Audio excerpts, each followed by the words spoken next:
A veces la vida se nos pasa tan rápido que ni nos damos cuenta de lo que hicimos, dijimos o sentimos. Y otras es el cuerpo el que decide no acordarse, porque dolía, porque no estábamos listas o porque, bueno, había guardia. En este episodio hablamos de eso que a veces se nos borra, las lagunas mentales. Un capítulo muy especial con un invitado con el que tratamos de tener agenda desde el año pasado, yo creo, para hablar de un tema que yo creo que nos ha pasado a todos, pero que hoy vamos a entender un poquito fisiológicamente, anatómicamente, desde la parte ya más científica, por qué pasa y que cuando pasa, pues, ¿qué tenemos que hacer, amigas? Sí, hoy estamos con Juan Camilo.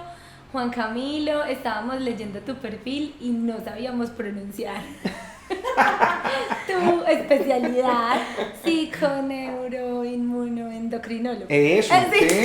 sí, está muy bien, excelente. Pero Está nos muy causó bien. mucha curiosidad. Explícanos qué haces, quién eres. Muy bien. Primero, muchas gracias, Caro, Las Caro, muchas gracias a ustedes por la invitación. Bueno, yo soy Juan Camilo Cárdenas, yo soy psicólogo clínico, me hice especialista en adicciones, entendiendo adicciones no solamente con sustancias, sino también comportamientos e incluso personas. Y posteriormente, trabajando en un tema que se llama, que nosotros lo abreviamos para que no sea tan largo, en psiconeuroinmunoendocrinología del estrés, lo llamamos medicina del estrés. Okay. Entonces es una formación en cómo funciona el estrés en esos 4 aspectos, en lo psicológico, neurológico, endocrino, inmunológico. Y yo me dedico a trabajar con personas, organizaciones, familias, y me disfruto mucho lo que hago y muchas gracias a ustedes por la invitación. Qué interesante. Sí. Javi, antes de entrar en materia con nuestro tema, ¿qué se considera una adicción? ¿O cuando un comportamiento ya es adictivo? Muy bien. Esa pregunta, Caro, es muy bacana porque resulta que no porque yo tenga contacto con una sustancia o que tenga contacto con un comportamiento se declara como una conducta adictiva. Cuando hablamos de adicciones hay 3 escalas para consolidarse como conducta adictiva. La primera escala se llama uso, ¿cierto? Entonces vamos a hablarlo a propósito de media caña con el consumo de alcohol, ¿cierto? Sí. Es decir, cuando... Es el asunto. Entonces, yo tengo aquí la agüita. Sí, vamos a aclarar que él está tomando agua. Agüita, ¿cierto? Y que yo estoy tomando cerveza cero. Bueno, eso está muy bien. Maravilloso. Eso está muy bien. Entonces resulta que cuando una persona consume alcohol, uno puede usar el alcohol, abusar del alcohol o desarrollar una adicción al alcohol o a cualquier otro comportamiento. Una persona que usa tiene 3 características. La primera, tiene claro cuáles son las responsabilidades. 2, tiene claro que va a cumplir esas responsabilidades. Y 3, es capaz de parar. ¿Qué es el abuso? Yo llegué y me voy a poner de pie aquí y les digo, estamos conversando muy bueno. Y ustedes dicen, no, está muy bueno el vallenato. Qué bueno ese vallenato, mira cómo está, tómate la... Es cosas típicas, muy, incluso no colombianas y no latinas, ¿cierto? Y es, tomémonos el arranque, el último y nos vamos, porque eso es tan amargado, deja la cosa así. Entonces yo, cuando estoy en abuso, llego yo y digo, ay, qué pena con estas muchachas. Entonces me iba a poner de pie y volví y me senté. ¿Y a qué consideramos conducta adictiva?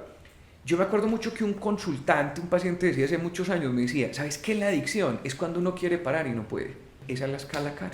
Esa es. Ok. Bueno, un paréntesis muy interesante. Yo creo que hablar en un podcast solo de adicción. Y adicciones, ¿verdad? Sí.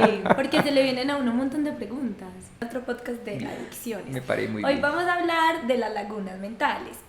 Dentro de esas también podemos tocar el tema del alcohol cuando algo se nos olvida por exceso de licor, como puede pasar en ese caso, o cuando es realmente algo del cerebro. Y aquí queremos entender cómo funciona la memoria, cómo funciona el cerebro. Y para romper el hielo queremos empezar con una pregunta. ¿Qué es lo más absurdo que se te ha olvidado? Pues ve, yo creo que la básica son las llaves, ¿cierto? Es decir, las llaves del carro, buscarlas por mucho tiempo y darse cuenta o que las tenía en el bolsillo o que la tenía en el bolso y buscarlas y quedarse ahí. Yo creo que eso es como lo más común y como que después de perder 15 minutos, 20 buscando, una rabia tremenda, pues, saber que las tenía en un lugar muy Esa obvio. impotencia. Entonces eso es muy, Como muy, muy, una muy. distracción. Eso es. A ti. ¿Qué fue lo que yo metí una vez a la nevera? El celular, algo así. Yo, ¿dónde está? ¿Dónde está? La había metido a la nevera, sí. Sí, como ese tipo de Yo distracciones. una vez común. me acuerdo mucho cuando quedé en embarazo, mi mamá me repitió, yo creo que durante los 9 meses, Caro, me da mucho susto que te olvides del niño. Tengo mucho miedo que salgas a mercar y se te olvide que lo sacaste, que estés en el bus y se te olvide, porque olvido muchas cosas, el celular en la adolescencia se me perdió, yo creo que yo estrenaba el celular cada mes. Yo también. Entonces eso me generó un perfil hacia mi familia que todo el tiempo me decía, Se te cuidado que se te olvide el bebé. Yo no sé, o sea, nunca pues se me ha pasado ni por la cabeza olvidarme el muchachito, pero yo digo, ¿dónde dice? Imagínate uno que llega a la casa, que se me olvidó, ¡ay, el niño! Pero ¿sabes qué? Tengo una conocida, pero no muy cercana, mentira, mi suegra. También es así. Y pues le pasan esos olvidos. Y me contó mi suegro que también como que una vez los niños chiquitos los dejó encerrados en el carro y se fue en el mall en Estados Unidos, que esos malls son gigantes en el parqueadero Claro. del carro No, rentado. Y que si lo encuentra la policía tiene un ticket No, bastante puta. interesante. Juanbe, cuando nosotros empezamos a pensar en el tema, Sí. nos dimos cuenta que queríamos tratarlo con alguien como que experto, a que nos explicara desde dos perspectivas estas lagunas, como lo mencionaba Caro. ¿Qué pasa cuando yo estoy tomando, me paso de copas y al otro día, además del guayabo fisiológico, está el guayabo moral? No me acuerdo. Pero ¿qué pasa cuando yo, en un episodio de trauma, bloqueo ese recuerdo y entonces ya no me acuerdo que me violaron, que me hicieron tal cosa, y cómo yo trabajo algo, sano algo de lo que no me acuerdo? Bien. Empecemos por la primera. Sí, Me Este parece muy tema bien. es muy Vea, extenso. eso es muy extenso y muy apasionante y muy interesante para la vida cotidiana, ¿cierto? Porque cuando yo empiezo a ver cómo funciona el cerebro, empiezo a entender por qué hay cosas que recuerdo, otras que no, o incluso por qué a veces, se llama blackout, lo que hago es bloquear precisamente ese recuerdo. Entonces yo voy a arrancar y ustedes me van contando ahí dentro de lo que se les vaya ocurriendo y lo voy a explicar de manera muy coloquial, ¿cierto? Existe una parte en el cerebro que se llama hipocampo. Que yo incluso cuando lo estoy explicando le digo a mis estudiantes, para que no les olvide, lo sencillo y lo que yo aplico, a propósito de acordarme, es relacionar una palabra con cosas cotidianas. Entonces yo siempre les digo, hipocampo, para que no les olvide, ¿cierto? Entonces, hipocampo, para que no les olvide. Entonces incluso la gente llega y dice, entonces los estudiantes llegan y dicen, claro, hipocampo, ¿cierto? O sea, no les olvida nunca. Entonces el hipocampo tiene una característica muy interesante, muy interesante el hipocampo, porque es como si fuese el portero de la memoria. El hipocampo es quien define qué recuerdo se va a largo plazo y qué recuerdo se queda a corto plazo. Y lo escoge en automático, ¿cierto? Es decir, identifica que quiere que vaya a largo plazo porque es significativo o que se queda a corto plazo porque considera que es poco significativo, ¿cierto? Por mucho tiempo, cuando yo le preguntaba a la gente, o cuando usted le pregunta a la gente, usted le dice, ¿qué recuerda un ser humano con más, vamos a hablar muy coloquial, con más detalles, como decimos en Antioquia, con más pelos y señales, con más minucia? ¿Lo que genera dolor o lo que genera bienestar? ¿Qué dirían Dolor. ustedes? ¿Dolor? ¿Qué dirían? Dolor, ¿cierto? Tristemente. Hasta el año 2019 creíamos eso. Pero ¿En serio? salió una investigación y nos desvirtuó la vuelta, desvirtuó completamente y dice la investigación de un neurobiólogo japonés que se llama, se me fue cómo se llama, pero usted lo busca ahí, neurobiólogo japonés, se llama Sawa, bueno. Hay que Hipocampo. El relacionarlo hipocampo. con el Hay que relacionarlo con Es que otra ese nombre cosa. japonés difícil. Total. Lucho. Un parcero más. Entonces resulta que el hombre llegó y montó la investigación y dijo, mire, cuando usted va a recordar, el cerebro está ubicando si lo que va a recordar en ese momento le generó bienestar o le generó malestar. Si generó altos niveles de estrés, de tensión, es una cosa, pero si generó endorfina, serotonina, que son las hormonas del bienestar, muy probablemente el hipocampo lo va a llevar a largo plazo. Entonces empieza a darnos datos muy interesantes. Por ejemplo, cuando uno tiene un duelo, ese duelo, usted recuerda de la pérdida de esa persona, hablemos de un duelo por muerte, usted perdió a esa persona y usted en ese mismo momento recuerda un montón de cosas, pero a lo largo del tiempo empieza a borrar detalles, como por ejemplo, qué almorzó ese día, quién lo llevó a la ceremonia de despedida, ese día qué ropa llevaba. Y entonces hoy sabemos que el hipocampo lo hace para proteger nuestro organismo, porque es la base de la resiliencia. Entonces empieza a borrar específicamente aquello que genera dolor para que no sea más doloroso al recordar. Entonces yo recuerdo, pero no recuerdo los detalles. Entonces entre más tiempo pase, menos detalles recuerdo. En cambio lo que genera bienestar es distinto, porque entonces le pregunto, ¿usted acuerda? Yo me acuerdo que el vestido tenía el día del parto. Ese es el punto. Sí, es verdad. Mira el asunto, ese es muy complejo porque en el momento del parto, por ejemplo las mujeres, en el momento del parto es el momento de la vida en donde van a segregar mayor cantidad de oxitocina, que es la hormona del amor, en toda su vida. Por eso en el parto hay dolor pero no hay miedo. Entonces cuando usted básicamente siente esa descarga de oxitocina, el hipocampo dice, esto es importante para esta muchacha y por eso lo voy a dejar a largo plazo. Pero igual, o sea, vos conociste al amor de tu vida hace 20 años, ¿cierto? Hace 15, y vos te acordás ese de día. De la ropa que tenía. Eso, sí.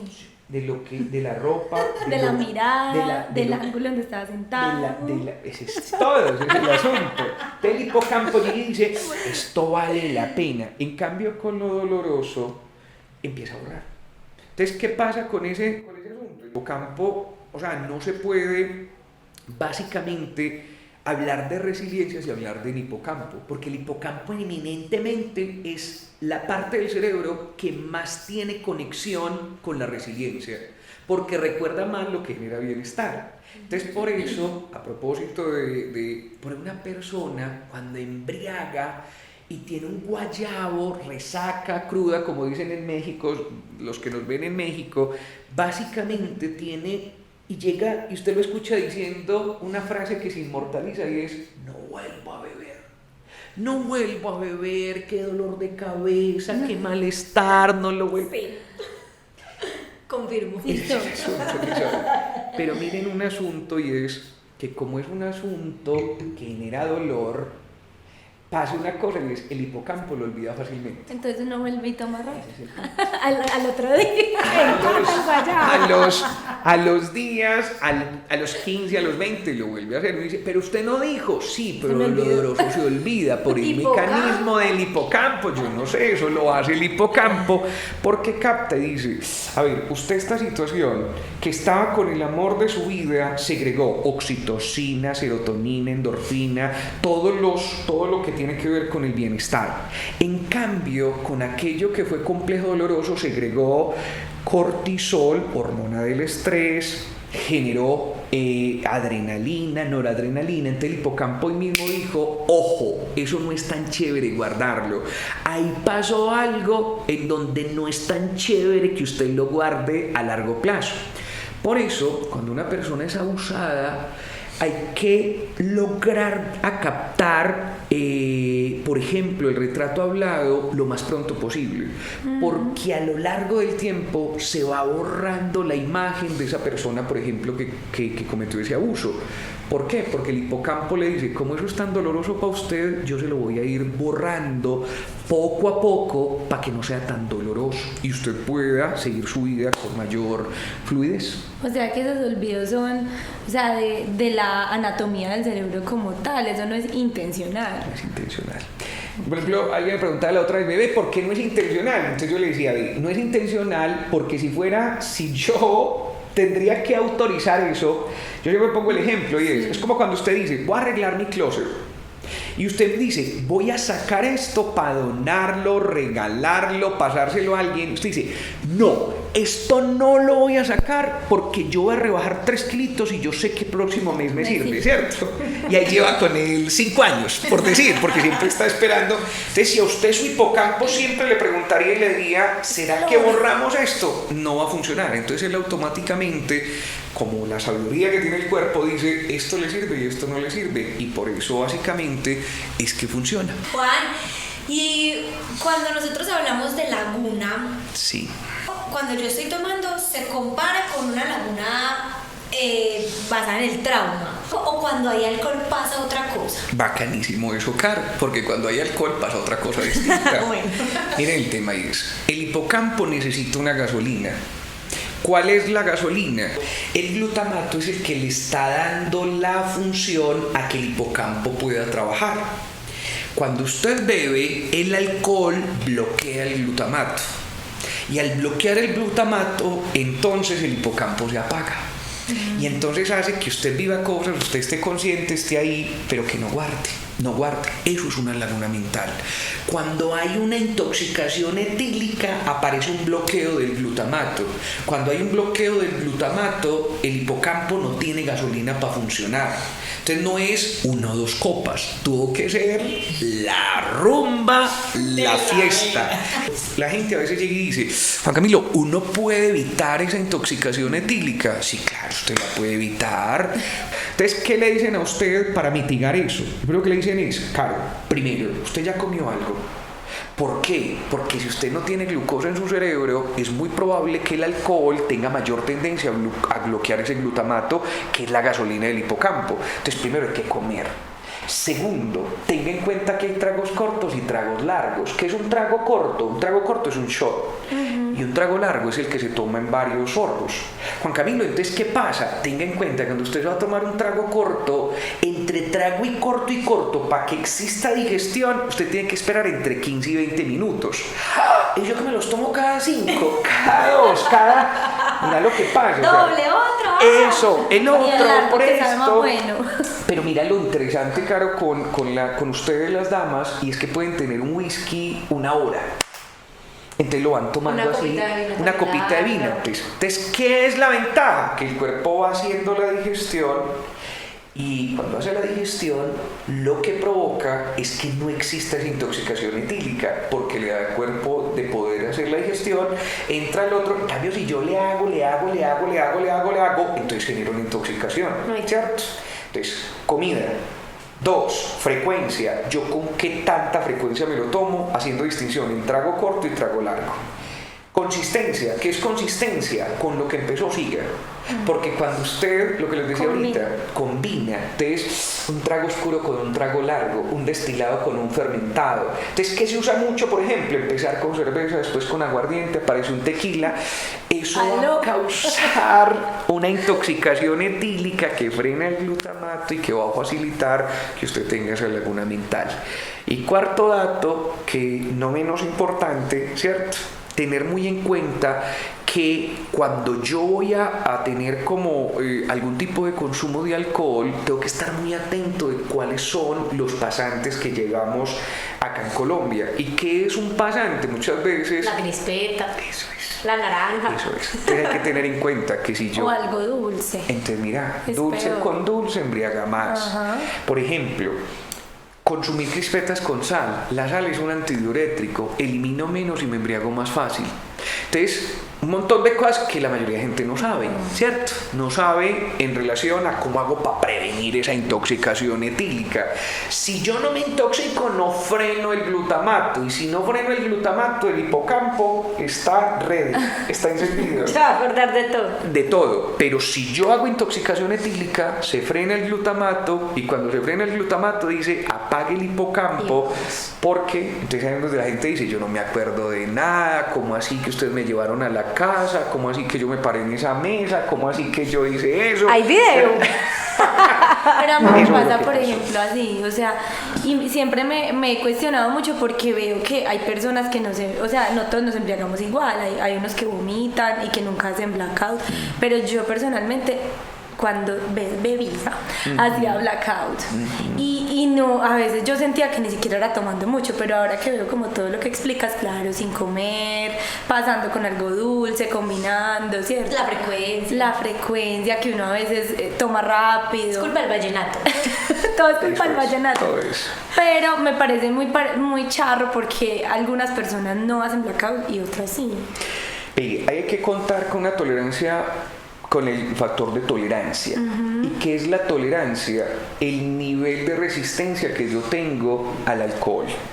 Entonces eso hay que contarlo. ¿Cómo se cuenta con eso?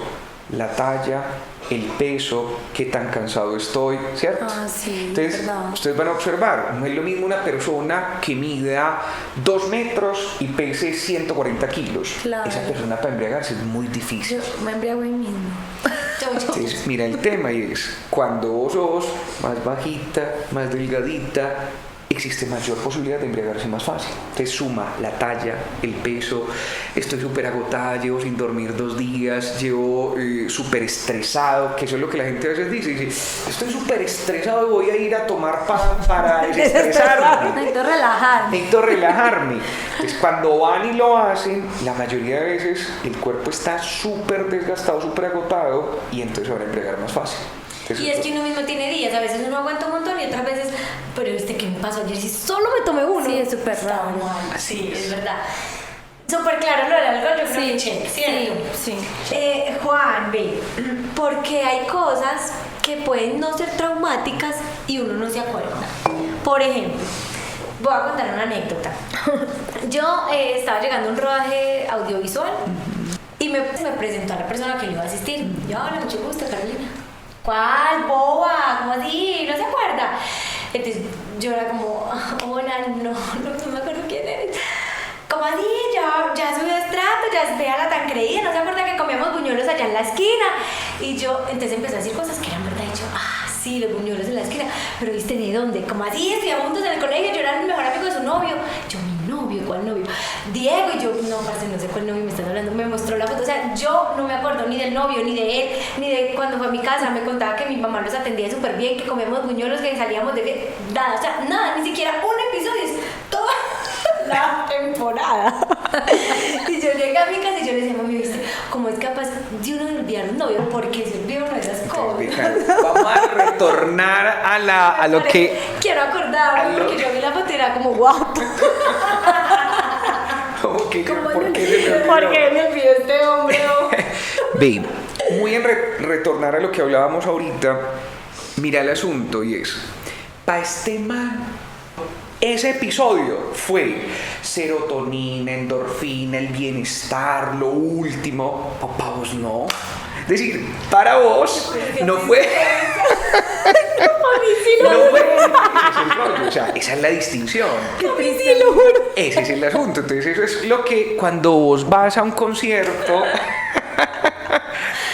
Ay, no. Y esperemos que él no esté viendo esto. Y que no... Yo no Yo sí te recordaría. El asunto es ese, y es que lo que para una persona es súper wow, para otro no. Entonces, te cagan.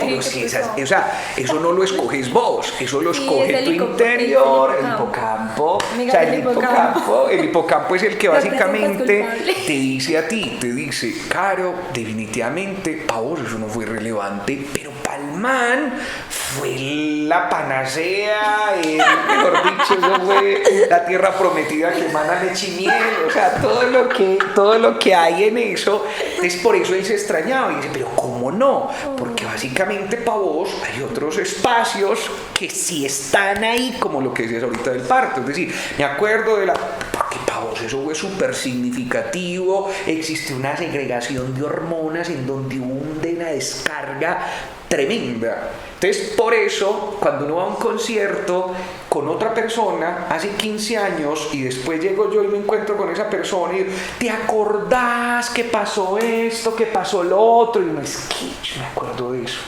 porque para el otro, eso fue una euforia tremenda y para mí fue hasta estresante, hasta maluco, como es lo que hace el hipo. Qué Exacto, fila. qué fría, nos quedamos hasta muy Llovió, tarde, qué ese es el rollo. Entonces, Me acuerdo de ese concierto. pa' vos, el man no fue, no sumó, no la situación. Ay, no, pero estaba linda la foto. Ahí está, pero te lo digo. O sea, que es- todo tiene que ver demasiado con esa segregación de Ese es el hormonas. asunto. Y es de la forma en que yo lo aprecio, o sea, eso tiene que ver con mi historia personal, eso tiene que ver con lo que a mí me gusta, con lo que pasa es que tiene una relación directa con el mundo endocrinológico, con el mundo neurobiológico, porque para mí una cosa es significativa y para el otro no. Por eso ese asunto de uno encontrarse en la vida con gente que tenga como la sintonía similar a la de uno, que le gusten más cosas, vos ves. Vos le preguntabas a una persona, ¿cómo te fue en Cartagena? Ah, súper bien. ¿Y qué hicieron? Fuimos a museos, conocimos. Entonces los otros, ¡qué cosa tan aburridora! Como que un museo en Cartagena. O sea, que no. Ese es el asunto. Entonces, como El que usted castillo me de San montó en un Felipe. jet. Pero fui chiquita.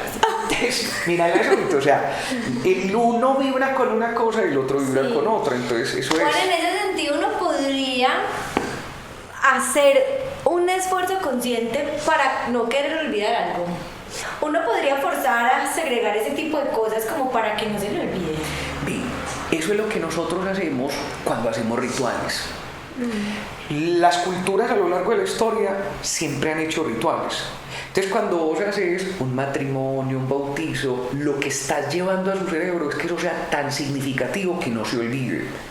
Nosotros, cuando queremos que una persona no olvide algo, le pedimos, por ejemplo, que haga un ritual, que haga una circunstancia que sea muy significativo y que no se le olvide en la vida. Por ejemplo, cuando una persona es, por uno de los tantos ejemplos, cuando una persona está saliendo de una conducta adictiva que queremos que se mantenga en abstinencia, le pedimos que ubique un día en donde cuente los aniversarios de abstinencia y que ese día sea muy significativo.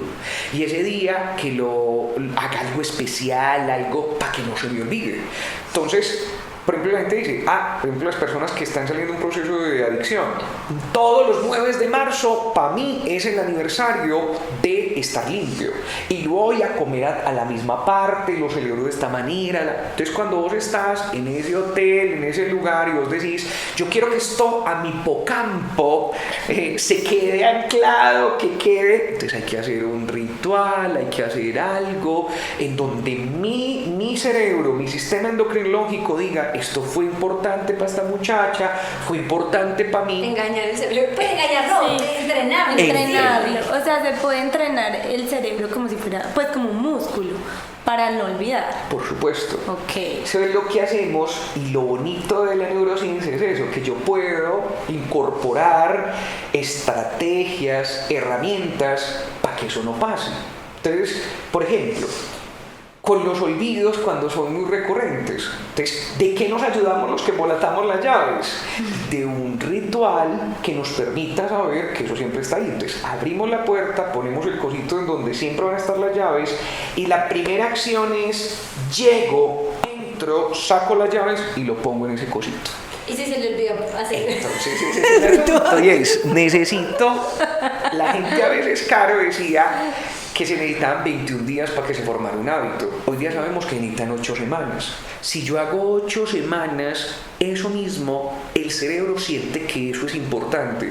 Y por sentir que eso es importante, entonces ya lo voy a seguir. O sea, estar haciendo. presente y súper Por la consciente. repetición. Por la repetición, sin embargo, por los beneficios que presenta el tema, entonces va a desarrollar un nuevo hábito en donde me ayuda. Entonces, por ejemplo, para mí, yo sé que yo pongo las llaves ya en la misma parte a partir de un hecho maluco, de llegar tarde a una cita porque está buscando las llaves del carro. Entonces, yo ya sé. ¿Y cómo me ayudó, por ejemplo, a mi esposa? Mi esposa me ayudó y me decía, ya puso las llaves allá en el cosito de las llaves. Ay, no le he puesto. 8 semanas haciendo eso.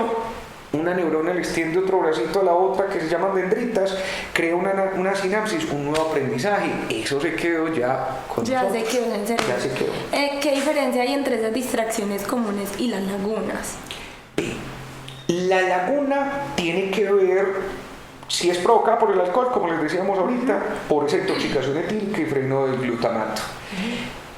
Ya sabemos que a mí me borra el cerebro cosas para protegerme, ¿cierto? Es decir, me va borrando cosas. Yo tenía una consultante que me decía, ve, ¿cómo te parece que me encontré a mi ex esposo? ¿Cierto? Hace 5 años estamos separados. Juan Camilo, me dio una rabia tremenda. ¿Qué te dio rabia? Que yo me encontré con él y yo toda quería con él, como fue de horrible conmigo. Y yo, ¿cómo estás? ¿Cómo te ha ido? Y yo le decía, ve, pues sabes que eso es tu hipocampo diciéndote, eso no tiene relevancia, eso básicamente borrando. Y me dijo, pues que me da mucha rabia. Entonces me decía ella, ¿sabes qué? Incluso yo tengo escrito todas las cosas malas que me ha hecho. Y entonces llegué a leerle para que me diera rabia otra vez. Entonces, mira, está aplicando. Que le da rabia no tener rabia. Eso es el asunto. Qué rabia. Ese es el rollo. Es decir, el cuerpo te protege por sí mismo. O sea, por Pero Fue hay una muy parte del sabio. cerebro consciente que se acuerda de esa rabia para recordarle al hipocampo o cómo. Mira, hay una cosa, Caro, bastante interesante. Esta parte de aquí es la que compartimos solamente los seres humanos, que se La llama prefrontal. neocortes o corteza prefrontal. Aquí está la memoria, la atención, la ubicación visoespacial. Y esta de aquí está el sistema límbico, en donde están las amígdalas cerebrales y en donde está el hipocampo. Entonces son muy parceros las amígdalas cerebrales y el hipocampo. Lo que pasa es que esas funcionan en automático. Y nosotros con la corteza funcionamos de manera racional. Entonces, ¿qué intentamos hacer? Que exista un equilibrio, que la corteza prefrontal, en donde está la memoria, la atención, la ubicación visoespacial, siempre haga conciliación con esa parte más automática, ¿cierto? Para uno no disparar, para que no le dé rabia sin filtrar, para ser más prudente, para... Entonces, resulta... O sea, la inteligencia emocional se trabaja con la corteza prefrontal. Es el equilibrio. Es decir, las amígdalas cerebrales, que es donde está la parte más primaria. La gana de matar. Eso es decir, dale. Que es la más primaria, ¿cierto? Lo más primario. Y la corteza prefrontal es la que mide consecuencias. Entonces, la que todo el tiempo está diciendo, ¿será que si yo hago esto, de pronto me puedo arrepentir después de lo que estoy haciendo? ¿Cierto? Entonces, cuando una persona está en uso, como lo hablamos al inicio, del consumo de alcohol, tiene la corteza prefrontal nítida. Pero cuando empieza el abuso, la corteza prefrontal deja de perder poder y es este sistema límbico, lo más primario que compartimos con el reino animal, definitivamente empieza a tener mayor posibilidad de tener más dominio. Entonces, ¿qué pasa? Ya a mí se me empieza a olvidar que tengo una cita a las 7, ya empiezo a perder los compromisos, las responsabilidades. Por eso una persona con conducta adictiva hay que hacer un proceso de desintoxicación y deshabituación para que vuelva a retornar la función cerebral de la corteza, ¿cierto? Entonces, por eso es que yo a veces hago cosas en automático sin mediarlas por la corteza y a veces las hago de forma consciente. La intención es que usted la pueda hacer de presente aquí y ahora, que las haga mucho más conscientes, para que no vaya a cometer errores y no vaya a tener dificultades. O sea que esas distracciones comunes están más mediadas por la amígdala y por esta parte inconsciente. Son las automáticas. Son las automáticas. Eso es. Por ejemplo, a mí me pasa que yo digo, ay no, voy por ejemplo a parquear al centro comercial Santa Fe, que es un laberinto. Siempre se me olvida dónde está el carro. Siempre. Yo me pucho otra vez. Y estoy dando vueltas. Y yo no, tengo que estar presente, pero no lo he logrado. Entonces, por ejemplo, en Estados Unidos, ¿qué hacen? En Estados Unidos, como saben que eso sucede, decoran los pisos de temáticas distintas. Entonces ponen uno mexicano, ponen el otro hawaiano, ponen el otro vaquero, ¿cierto? Es cuando la gente dice, ay, se me perdió mi carro y yo no sé en dónde está. Lo primero que le pregunta el vale parking es, ¿usted recuerda el piso donde usted parqueó de qué era?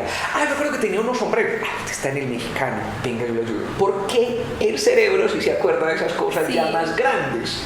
Entonces, yo, que a veces me suele pasar eso, ¿cierto? ¿Qué estrategia utilizo? La estrategia que utilizo con la llave es siempre. Pero cuando me bajo del carro, ya tengo automatizado sacar mi celular y tomarle una foto a donde aparece el número número del piso, el color y si está B y C, ¿cierto? Entonces yo llego y me bajo, ya lo tengo automatizado. Entonces yo sé que no me va a acordar, pero ya lo tengo automatizado. ¡Pa! Foto. ¿Qué? Miro mi foto, estoy aquí. Entonces yo sé que mi hipocampo se está ocupando de otras cosas, pero tengo algo que me ayuda a recordarlo. Nosotras teníamos una pregunta ahí de cómo la tecnología de pronto puede favorecer o no. Ahí juega, yo creo. O sea, es que estábamos pensando en todos esos factores que pueden provocar lagunas, ¿cierto? Entonces teníamos entre esos el uso del celular y la inteligencia artificial. De pronto, en ese caso que tú dices, pues el celular sirve como una herramienta para ayudar, pero a veces se puede llegar al abuso, como hablamos también en el otro caso de adicciones, ¿cierto? Donde la adicción al celular o la adicción a ChatGPT o estas herramientas pueden hacer que se inhiba la memoria. Y sobre todo perder la funcionalidad. Recuerden. Sí, eso es lo que iba a preguntar yo, porque si tú estás diciendo que yo saco el celular y todo, entonces ya no estoy haciendo un esfuerzo para acordarme, porque pues tengo la foto. Entonces ahí cómo juega ese ejercicio para yo trabajar la memoria, o la entrenas en otras cosas y no te importa acordarte del carro. Mira, ese es el asunto, es decir, yo en qué la quiero poder a fortalecer, porque yo puedo esforzarme en unas cosas o me puedo ayudar como en otras cosas. Por ejemplo, ¿cierto? Cuando no había Excel, ¿cuánto nos demorábamos haciendo, por ejemplo, un cálculo, ¿cierto? Ahora hay Excel y eso me facilita y me ahorra un montón de tiempo. Sí. Eso facilita las cosas. ¿Qué pasa? Y es que yo escojo, eso sí lo escojo yo, en que quisiera entrenarme, sacar el máximo potencial y en que no. Pero si yo todo me acostumbro en la vida a hacerlo así, por ejemplo, hay una investigación donde los taxistas de Londres se niegan a utilizar Waze para seguir fortaleciendo su hipocampo en las direcciones. Entonces hay algunos taxistas de Londres que lo que hacen es siempre llegar a una ubicación por memoria, y eso es motivo de orgullo. Es decir, no utilizo una aplicación, yo llego a una ciudad como Londres simplemente con la dirección. Cuando se fueron a mirar, esos taxistas, su hipocampo era más grande, por lo que decías ahorita, como es un músculo, entonces entre más se entrene, más lo hacen. Yo tengo claro que si llego a todas partes con la aplicación, mi hipocampo se va a debilitar. Si yo, para hacer una cuenta sencilla, siempre utilizo la calculadora, mi hipocampo y mi corteza se va a debilitar. Entonces yo voy escogiendo en qué quiero fortalecerlo y en qué quiero precisamente emplearlo.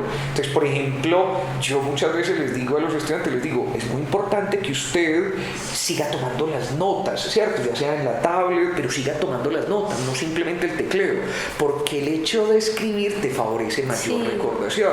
Entonces eso es muy importante como tenerlo en cuenta, en qué quiero yo y en qué no, de qué me ayudo y qué me está perdiendo funcionalidad. Por ejemplo, las mujeres que generalmente pues uno ve, somos como más perdidas, o sea, no tenemos tanto el sentido de la ubicación como veo que lo tienen los hombres.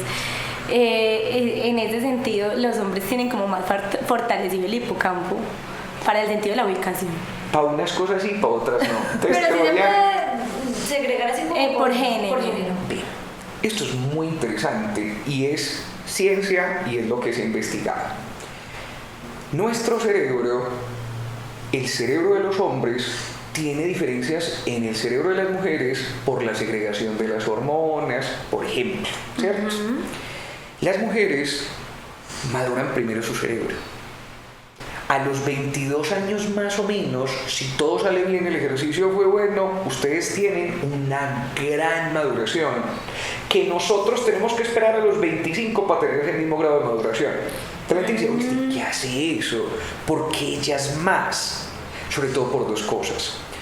Uno, los estrógenos, nuevamente el tema hormonal. Los estrógenos hacen que el cerebro de ustedes se comunique de hemisferio derecho a hemisferio izquierdo más rápido. Por eso ustedes, si bien no se ubican, sí tienen mayor atención dividida que nosotros. Entonces tú empiezas a observar, una mujer puede estar lavando los platos, hablando por teléfono, eso es. Eso lo pueden hacer por los estrógenos. Nosotros los hombres estamos hablando por teléfono, lavando los platos, sonó la puerta y colapsamos. ¿Cierto? Ahorita te llamo que estoy por acá embalado. Ese es el rollo.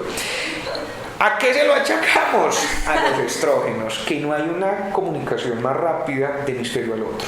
¿Cierto? ¿Qué? Entonces por eso cambiar para ustedes es más fácil, para ustedes es más fácil, organice eso allá, sí, lo que te estaba contando y lavar los platos. Y en ese sentido, en el multitasking, no, pues al estar la atención tan dividida, sí estamos como presentes recordando. Ese es el punto, es decir, hay una gran diferencia entre poder tener atención dividida y hacer multitarea. Ok. ¿Cierto? La atención dividida es que yo puedo decirte aquí y seguir el hilo de acá, eso lo pueden hacer ustedes. Sí. Distinto a que yo sea multitarea y que sea rendidor en todas las tareas. Eso sí no existe y eso sí es más complejo, ¿cierto? Eso sí Y eso es un problema, necesita terapia. Eso sí ya es distinto. Lo segundo es que ustedes tienen mayor habilidad en la verbalización. Por eso el número de palabras en el día para las mujeres, para el cerebro femenino, es más alto que el número de palabras del cerebro masculino. Y es un asunto de crianza, de evolución, ¿cierto? Entonces, usted va a observar, usted le pregunta a un hombre al finalizar el día, ¿cómo le fue en el trabajo hoy? Respuesta, bien. ¿Y cómo estuvo todo? Bien. ¿Y cómo te fue en la reunión con tu jefe? Bien. ¿Y cómo te fue en el... Pues tú le preguntas a una mujer, ¿cómo te fue en el trabajo hoy? Súper bien, ¿cómo te fue? Que hablamos de esto, hablamos del otro. Y ya después quiere que no se calle. ¿Para qué le pregunto? 3 horitas después está pero ya pensando en el partido de fútbol. Que lo valioso es que eso va haciendo que el cerebro de ustedes evolucione mucho más, ¿cierto? Entonces, eso ayuda a, por los quehaceres, por la historia en donde están más las mujeres que los hombres, entonces los hombres están más afuera a lo largo de la historia y las mujeres están más en el interior, son más cuidadoras, tienen que estar más atentas. Ese tipo de cosas hacen que el cerebro de ustedes evolucione mucho más rápido y sí marca diferencias en cómo funciona el cerebro de los hombres y el cerebro de las mujeres, porque hoy día sabemos que la amígdala de los hombres la amígdala es más grande, sin embargo la amígdala izquierda de ustedes, que es la encargada del llanto, es más activa. Ese tipo de cosas nos marcan. Entonces usted le pregunta a una mujer, ¿te dio mucha rabia? Sí. ¿Y cuando te dio rabia lloraste? Sí. Porque su amígdala izquierda le está diciendo que fuera de que tiene rabia, también aparece llanto, ¿cierto? Entonces, sí, eso nos da particularidades entre mujeres y hombres y nos hace ver precisamente los asuntos distintos. Eso nos hace apreciar las realidades distintas. No, ese tema está muy bacán. Ese tema está muy bueno. Pero antes de que pasemos a Sí. ve mirando si tienes como una pregunta ahí. Yo quiero preguntar una cosa, Juan, y es que, devolviéndome un poquito, para lo que mencionabas al principio, que el hipocampo se encarga de llevar algunas situaciones para el recuerdo a largo plazo y otras como para el corto plazo. ¿Qué pasa con el sistema de educación, pues el sistema educativo que nos ha enseñado a aprender para el corto plazo? Digamos, ¿cómo funcionaría esa parte como sociedad en la que tendríamos que enseñarle a los pelados según funciona el cerebro? Pues porque yo me acuerdo que uno estudiaba para el examen y la más tesa en capitales, en Río, y ya pregúnteme hoy, no me sé, a duras penas de la capital de Colombia. Que te enseñan es como a repetir sí, como un logro. ¿Y qué pasa cuando yo llevo entonces esos recuerdos a largo plazo que nunca se me olvidan? Hay canciones, ahorita estábamos hablando preparando el podcast, hay canciones de la adolescencia que no sabemos la letra de principio a fin. Digo, porque eso está en ese recuerdo. Y uno no se acuerda de las capitales. De hace años de cuando rumbeaba uno en el garaje. Yo creo que porque nos produjo endorfinas, oxitocina. Y los países y las capitales un sueño. Pero mira, eso Pasen que a los países y las capitales canción. ¿Cómo lo hace, cierto? O sea, en estos días, mira, por ejemplo, una profesora de matemáticas en el Chocó que enseña cálculo a partir de reggaetón. Entonces, ¿para qué se aplica esa estrategia? Se aplica para que sea significativo para el hipocampo de ese ser humano. Es decir, que ese que está aprendiendo no sea un asunto aburrido, por eso la gente muchas veces no aprende porque está en el aula, un asunto aburrido, 6 de la tarde, lloviendo, este señor hablando lento, entonces eso a mí no me parece significativo, entonces a mí se me olvida. Pero cuando el profesor le dice a los muchachos, dice, vamos a hacer la próxima semana el entrenamiento de los distintos departamentos o de las distintas ciudades y vas a venir con lo que es propio de Cundinamarca, vas a venir con lo propio de Antioquia, vas a venir con lo propio de La Guajira. Esa persona cuando se pone la mochila guayú, eso no se va a olvidar, no se le va a olvidar porque lo llevó al cuerpo, lo llevó a la emoción. Entonces por eso es tan importante el asunto de las vivencias, de lo vivencial, porque cuando yo estoy en la vivencia y los que trabajamos dando charlas, haciendo conferencias, pero necesitamos involucrar a la gente, llevar a la emoción, meternos en el cuento, para que a esa persona el hipocampo le diga, eso vale la pena ser recordado. A mí me acuerdo mucho de muchas cosas de tu charla, entonces eso significa que tuve muchas... Entonces no te pasó como la otra vez. ¿Te acuerdas, amiga? Me acuerdo de la charla de él y no me acuerdo de mi ex, lo siento. Por ejemplo, nosotras estudiamos medicina juntas, así nos conocimos, luego la vida nos cambió de carrera. Y nos enseñaban el ciclo de Krebs, ¿te acuerdas? Que era una cosa gigante, que era como No me acuerdo. en química, bueno, en química. Mi Pues compa- ya mi nos lo hipocampo enseñaban no lo- con un vallenato y nos lo aprendimos con un vallenato. Mira el asunto. Entonces, sí. Entonces, mira el tema. Por eso la pedagogía se encarga de que existan dos cosas fundamentales, de involucrar emoción e involucrar el cuerpo. Si se involucra la emoción y se involucra el cuerpo, hay mayor probabilidad de que el hipocampo dé luz verde para que exista recordación. Entonces es muy valioso cuando ustedes vean a un profe involucrando un vallenato, llevando cosas distintas, Que sean disruptivos. disruptivo, Ajá. ese profesor entiende cómo funciona el hipocampo.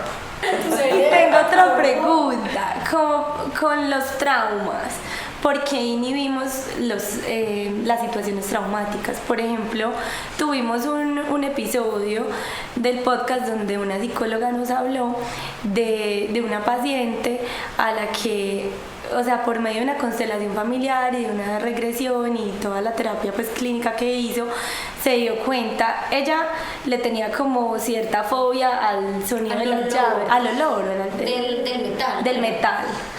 Y haciendo todas estas terapias se dio cuenta que era que la paciente pequeña la habían violado y que la persona que la había agredido tenía una cadena metálica y ella lo inhibió por siempre. ¿Cómo hago yo para trabajar algo, sonar algo de lo que yo no me acuerdo, si yo sé que cuando vuelo metal me genera un montón de cosas, pero yo no sé por qué, y pago la terapia, es que me violaron, o sea, está bien que uno olvide cosas, pero el hecho completo no me parece más de un tercio. Bien, eso está muy relacionado a una cosa que se llama estrés postraumático. Y una cosa es, no entró, a otra cosa es, si entró al hipocampo, pero lo mantengo ahí en una cosa que nosotros llamamos una especie de duelo congelado, ¿cierto? Un asunto que queda ahí, entró, se quedó, pero yo me acostumbré a evitarlo. Entonces cuando me acostumbré a evitarlo, está ahí, pero no lo quiero resolver por el dolor que genera, ¿cierto? Entonces, ¿qué hacemos en un ejercicio terapéutico? Verificar esa persona qué mecanismo está utilizando para seguir evitándolo y qué herramienta podemos tener para no seguir evitándolo, sino enfrentarlo, tramitarlo y sanarlo. Porque mientras yo lo siga evitando, no va a pasar nada. Es decir, como cuando una persona llega y me dice, Juan Camilo, mi mamá se murió hace 20 días. ¿Y qué hiciste? Yo me fui a trabajar. Yo no quise tener los días de calamidad. Yo me fui a trabajar. Yo necesito estar ocupado haciendo algo. Entonces empecé a ir más al gimnasio. No, usted no está sanando. Usted lo que está haciendo es evitándolo. Y ahí tiene que ver mucho la familia. Hay familias que son supremamente insistentes en evitar. ¿cierto? Entonces vos ves a familias diciendo, no llore, no lo llore más, usted sabía que no le Ocúpese, no se preocupe. Exacto, entonces como todos en la familia se han acostumbrado a evitar las cosas, de eso no se habla, eso no... No se habla de Bruno. Entonces se acostumbran a guardar silencio, entonces eso se quedó ahí, de un momento a otro. Y se te puede volver que ya literal ni siquiera te acuerdes. Y eso saca factura siempre. Saca siempre. De hecho, hay un dato muy teso, muy complejo, y es, si eso se consolidó como estrés postraumático, el 95% de las personas que tienen estrés postraumático tienen una adicción. Y eso es muy complejo, porque la adicción se convierte en el mecanismo de distracción. La última pregunta antes de pasar a la ruleta. Es que ahorita estábamos hablando del tema de la mitomanía y la diferencia con cuando yo creo un recuerdo falso o cuando yo inhibo algo en mi mente, y qué diferencia tiene eso con una persona mitómana. Y sí existe el recuerdo falso, Sí. porque nos ha pasado. Sí, hay un recuerdo falso que es muy común, y es cuando yo no he vivido, pero he escuchado tanta esa escena que lo tengo en mi mente como si fuera. Me explico. Todo nos ha pasado que cuando se reúne la familia, los tíos, los primos, cuentan historias de cuando uno no ha nacido, pero como la han contado con pelos y señales 50 veces, 60 veces, uno la tiene tan vívida que eso se convierte en un falso recuerdo. Que hay personas que muchas veces dicen como si yo estuviera ahí, y a veces se meten en el cuento de es como si yo estuviera ahí, ¿cierto? Entonces, pero de manera inconsciente. De manera inconsciente, ¿cierto? De manera inconsciente, como si yo estuviera, se lo creen y dicen como si yo estuviese ahí, como si yo lo hubiese vivido. Eso hace parte de un falso recuerdo. Es decir, es como una especie de engaño al hipocampo, en donde la persona, como ha escuchado tanto ese relato, se hace parte y siente como si en algún momento lo hubiese vivido, ¿cierto? Okay. ¿Qué pasa con la mitomanía? La mitomanía es un comportamiento que es de carácter conductual. ¿Por qué de carácter conductual? Una persona que en algún momento dijo una mentira, le funcionó, salieron las cosas y lo empezó a adecuar como una especie de hábito. Entonces se convirtió en algo que va a repetir frecuentemente. Pero eso es consciente. Al principio sí, pero ya después se convierte en inconsciente. Una vez me contaba un señor, me decía, bien, fui a una vereda y en esa vereda yo le dije a esa señora que si me vendía ese cuadrito que tenía en su casa. Y la señora salió de allá y dice, padre, claro, ¿cómo no se lo voy a vender? Me decía él, yo nunca dije que era padre, yo nunca dije que era sacerdote. La señora, yo no sé por qué me vio como sacerdote y me lo vendió. Entonces ese señor entendió que su negocio, que era comprar antigüedades, le funcionaba más Si era padre. Entonces al principio fue un asunto consciente, es decir, hizo la conexión, pero ya después le fluía. Entonces ya él se convirtió en padre, lo que hacía era eso, entonces aumentaba su indumentaria para que la gente le creyera de esa manera. Entonces mira el asunto, lo que al principio se convirtió en algo que me dio resultado, prendió una idea y se convirtió en una mitomanía. Ya después el señor, pues con su mundo y su cuento, terminó diciendo misas y todo el asunto. Casando. Mira el tema, y es una cosa que partió de esto y se desplegó hasta allá. Entonces esto en el momento le funcionó. Ahí hay que verificar el nivel de ética, el nivel de sociopatía que también hay ahí, porque estoy precisamente engañando. Ese es el punto. Si es que se lo termina creyendo, a mí me parece impresionante. Nos vimos una serie, no sé si te la has visto, Bebé Reno. Ay, la escucho, pero no la he visto. Y la señora va a un bar, el señor del bar es súper amable y ella cree que son novios. Es que eres mi novio, y se lo cree, va a la casa de mi novio. Entonces, estructurando el podcast, dijimos, es impresionante la gente que lo hace y que a veces uno confunde ese falso recuerdo con esa mitomanía. No, en ese caso es mitomanía, ¿cierto? Claro. Entonces, Sí. Ese es el punto. vamos a pasar a nuestra sección Perfecto. favorita, porque este podcast se puede alargar mucho, usted habla muy bueno, muy teso. Hay muchos temas como que salen ahí de la rama. Hay que terminar. Bueno, ¿tienes algún miedo que no le hayas contado a nadie? Un miedo que no le haya contado a nadie. Tú, bebé. Un miedo. Ay, voy a pensar. No, es que yo todo como que lo cuento. Yo también te lo cuento. Pues tú sabes todo de mí. Sí, tú también. Sí, no, yo tengo miedos, pero que no le haya contado a nadie, no. O bueno, a nuestra audiencia puedes contar un miedo. No, mire, a propósito de lo que estamos conversando, para que observen cómo funciona el cerebro a partir de un asunto traumático. Mi papá en cierto momento de la vida estuvo en una UCI 31 días. Eso fue hace más o menos 15 años. Resulta que con todos los temas hospitalarios, y como yo era el psicólogo de la familia, entonces vaya y reciba el parte médico y toda la cosa, y el hombre estuvo muy deteriorado y todo el asunto allá. A partir de ese momento desarrollé una cosa que se llama síndrome de bata blanca. ¿Qué es eso? Que cuando yo estoy en un ambiente hospitalario se me dispara la presión arterial. Eso se llama un trastorno de ansiedad por asociación. Es decir, yo me tomo la presión arterial en el parqueadero del consultorio médico y me sale bien. 5 minutos después, el médico me la toma y sale alterada. Entonces eso es muy, muy interesante no saberlo, porque hay un montón de gente declarada como hipertensa teniendo lo mismo que yo tengo. Es un falso diagnóstico. Es un falso diagnóstico. ¿Qué piensas? Juan, entonces vos o sea, es muy teso porque te puedes identificar tu mismo diagnóstico. Vale, yo me identifico mi mismo diagnóstico. Tengo ansiedad. Hago. Mi médico de cabecera trata de atenderme en mi casa. Para que la presión, ¿cierto? Entonces él llega sin bata, pues, o sea, dicen bata blanca por un decir, pero él llega en ropa normal, conversa conmigo porque es amigo, conversa conmigo, mi hermano. Entonces mientras que me va poniendo precisamente el tensiómetro, va hablando cómo va la cosa, y la mayoría de veces sale bien. Sale bien. Pero yo voy a un ambiente hospitalario, Y lo relacionas con ese evento. pero es un asunto de relación inconsciente, ¿cierto? Entonces yo he hecho, Así lo sepas. así lo sepa. Tantísimo. Ese es el asunto. Si tu herida emocional fuera un tipo de comida, ¿cuál sería? Si mi herida El emocional mío sería un está muy mondongo. dura.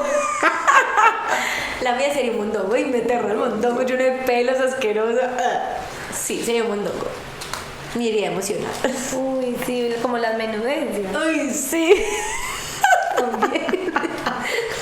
Sí, cosas que yo no, por ejemplo, por ejemplo, a mí no me gusta para nada el mondongo, cosas que no, ve, hay una cosa, también a propósito de lo que estamos hablando, por ejemplo, a mí no me gusta el banano. En serio, No me gusta. encanta. Y tengo detectado por qué no me gusta. Y es un recuerdo, cuando yo trabajaba en Habitante de Calle, en el sistema Habitante de Calle, un día me correspondió un habitante de calle con enfermedad mental, lleno de banano, negro, lleno de banano completamente, y oliendo eso me hizo que yo nunca más en la vida Claro. quisiera banano. Es muy teso, eso es. Y Esos tan son- charro, por ejemplo, a unas mamás que les pasa como que en el embarazo le cogí demasiado asco al ceviche de camarones y ya nunca más son capaces de comer ceviche de camarones. Pues eso es muy raro, ¿no? Pero yo, por ejemplo, ahora pensando que también todas esas sopas y esas cosas, yo creo que es por mi mamá. Porque mi mamá siempre me decía, ay, no, eso es gordo, eso es malo. Entonces, claro, uno como que va desarrollando Claro, eso, ¿no? total. Y Tiene ya le cogí incidencia. como que, no sé por qué, pero no me gusta. Tiene Digo que no me incidencia. gusta. Y por eso es muy teso cuando uno está criando, porque uno sabe que son problemas de uno y uno no se los puede transmitir a él. Entonces a mí la comida de mar no me gustaba. Yo hice un trabajo de programación neurolingüística que ya me está gustando. Ajá. Pero cuando empezó Gabriel a comer, yo dije, no me gustas a mí, yo le tengo que dar pescado a este man. Y ya, entonces era súper teso y yo era cocinando pescado así. Claro, claro. Y ya estoy ya haciendo te la gusta. relación y ya me gusta. Pues algunas cosas. Bueno. Pura programación. Sí, amiga. ¿Cuál ha sido la laguna mental más extraña que has escuchado en consulta? La mía. Está abierta la consulta hoy. A ver, yo recuerdo laguna mental extraña. Por ejemplo, yo que atiendo tanto el tema de adicciones, con las adicciones pasa una cosa y es toda recaída es planeada inconscientemente. Entonces es muy usual que la gente llegue y diga, Juan Camilo, mira, llevaba 6 meses limpio y recaí. Entonces le pregunto y le digo, ¿qué pasó? Y entonces me dice, no, una cosa súper extraña, una cosa como del otro mundo. ¿Qué pasó? Me invitaron a vivir. No, imagínate que me dice, iba en el bus a las 6 de la mañana, iba para la universidad, tenía plata en el bolsillo y de un momento a otro me agarró unas ganas de consumir, me tiré del bus y me fui a consumir. Entonces empezamos. Pregunta, si usted entra a las 8 a la universidad, ¿qué hacía en un bus a las 6?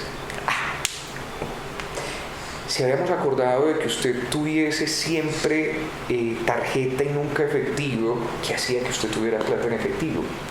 Entonces con las adicciones pasa mucho eso, que al principio llegan y dicen, yo no sé de dónde apareció. Cuando les digo yo, vamos a hacerle la autopsia a esa recaída, empieza a haber un montón de cosas que se venían preparando, ¿cierto? Es que yo empecé a guardar de a 10.000 pesitos. ¿Para qué? ¿Para qué 10.000 pesitos? Y lo hacía inconsciente. Claro, te lo estaba preparando. Eso lo escucho mucho, como esas cosas que a veces como que ¿de dónde? Pasó así de la nada y finalmente sí tienen un origen y por eso lo interesante, o sea, por lo interesante porque no me gusta el mondongo, porque no me gusta, porque me apareció este síndrome de bata blanca, lo que les decía yo a ustedes ahorita, lo bonito a nivel psicológico es hacerle frente y no evitar. Porque cuando le haces frente, sos capaz de saber de dónde viene y sanás. Pero cuando evitas, lo único que sucede es mantener eso en stand-by para que eso reviente en otro momento. Juan, ¿y siempre se le hace frente en terapia? No es la única forma. Hay personas que lo hacen, por ejemplo, con un guía espiritual, ¿cierto? Gente que dice, yo me di cuenta de esto con un guía espiritual. Hay que saber con quién, ¿cierto? No siempre es. Lo que pasa es que lo interesante de la terapia psicológica, al menos desde el enfoque que yo trabajo, es que de alguna manera existe ya una forma de cómo llegar allá. Entonces no es como pegar disparos a los lados, ¿cierto? Entonces yo conozco gente que en búsqueda de eso, entonces se van y toman hongos, LSD, toman yagé, entonces vos los ves desesperados por buscar, pero no llegan al punto. Entonces vos ves que han ensayado de todo, ¿cierto? O sea, y todo lo que le dice, usted sabía que una señora le lee el tabaco, voy para allá. Usted sabía que una señora trabaja con voy para allá, ¿cierto? Cambio en el espacio psicológico, al menos en el más científico, que es el cognitivo-conductual, lo que esperamos es saber cuál es el origen puntual de lo que le está pasando, hacerle frente, pero se puede hacer de otras formas distintas, eminentemente se puede hacer de otras formas distintas. Juan, gracias, qué espacio tan enriquecedor. Yo aprendí mucho, espero que no se me olvide hipocampo. Ya lo sabes, ya sabes. Hipocampo, por favor. Ay, Juan, no, para despedirnos, un mensajito final, tus redes, para que te sigan, te conozcan, hagan terapia. Gracias, Caros, por la invitación. Bueno, yo soy Juan Camilo Cárdenas, en Instagram como juancamilo.psicólogo, al igual que en TikTok, y a su vez en Facebook y en YouTube, en donde trabajamos más el tema de conductas adictivas para familias, como Juan Camilo Cárdenas Psicólogo. Ahí me pueden ubicar, ahí estamos, con toda la disposición de poder seguir hablando de esto, y fue un gusto poder aquí charladito y de forma muy coloquial hablar de cosas interesantes. Aprendimos muchísimo. Aprendimos de Gracias, gracias, salud. Salud. Salud. A mí ya